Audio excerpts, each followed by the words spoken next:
based on the Dixon model.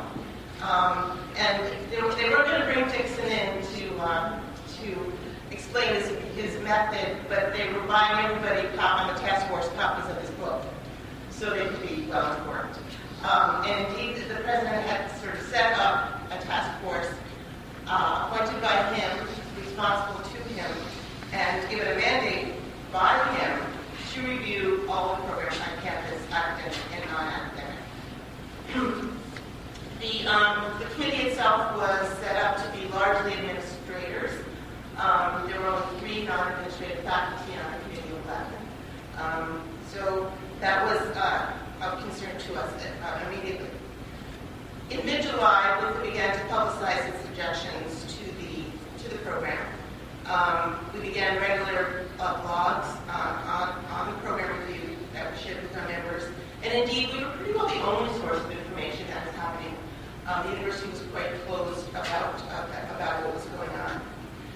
But over the summer, last summer, of 2012, the university task force gathered information about the programs, defined what a program was according to Dixon, and in early fall announced that they were going to begin to collect data and make recommendations.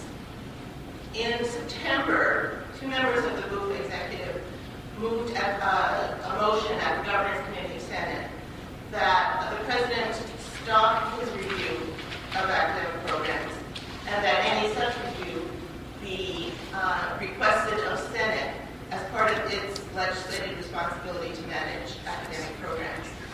I think we were all a little surprised that that passed at governance with a wide margin, and those 2 motions were referred to Senate. At that time, UFA undertook a very strong campaign to get senators to vote for those 2 motions. We had in place free Senate meetings of all of the senators, held an hour before the Senate meeting, and we used that to try to talk to senators about the issue. We asked our members to write to senators. We published the email addresses of all senators and asked them to pick 5 to email on this issue. Members of the executive met with as many individual senators as could meet, were willing to meet with us, and to talk about the issues one-on-one, and we asked them to then go talk to other senators on the issue. Subsequently, that motion passed in Senate by a margin of about 10 votes. The president received it. Then he would go away and think about it. Took his walk in the snow and came back and said he agreed, and that he would hand over the review of academic programs to the Senate, and the task force would continue with the review of non-academic programs, that is administrative programs, and we would continue that way. So in the subsequent weeks, our Senate set up an alternate process. They accepted the president's request to do review and created a plan for an elected special subcommittee to look at programs, designed a quite different process that was open and transparent. All meetings would be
in terms of this is not something the president should be doing. This is something that Senate should be doing when we're looking at academic program quality, academic program viability. So we worked very hard to stop it. We made a number of objections to the process, but we were very careful in that. We cited the flaws of the process as resulting from the way the program review was set up, because we didn't want to be in the position of, if those flaws were fixed, of then being able, not being able to criticize the program. So anytime we criticized the process, we always said this is without prejudice to our objection to the whole thing, that the whole thing is indeed not legitimate. We did meet with the administration to voice our objections to certain aspects of the program, and their first response was, well, would you take a 2% pay cut? With a 2% pay cut, we would have to do this. At which point we said, are you taking a 2% pay cut? At which point they said, well, our salaries have been frozen, so we've already done our share. So we politely declined that option.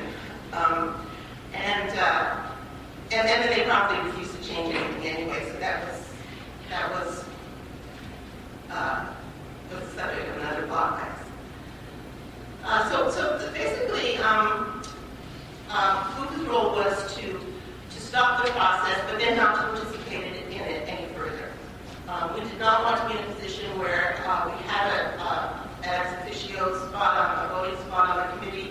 We didn't want any of our officers to be partaking in the process, because that meant that we would have a lot more difficulty trying to read it if we ever wanted to read it. And it gave the appearance of letting our approval to the process. We also, at the same time as we were working against the program review at Senate, we also filed a set of grievances on the process. We filed under what we stated as a violation of management rights, in that the process was neither fair nor reasonable. Under our clause, which says the university has to consult in a meaningful way on policy changes, new policy, and also on our articles having to do with how programs are closed or are altered.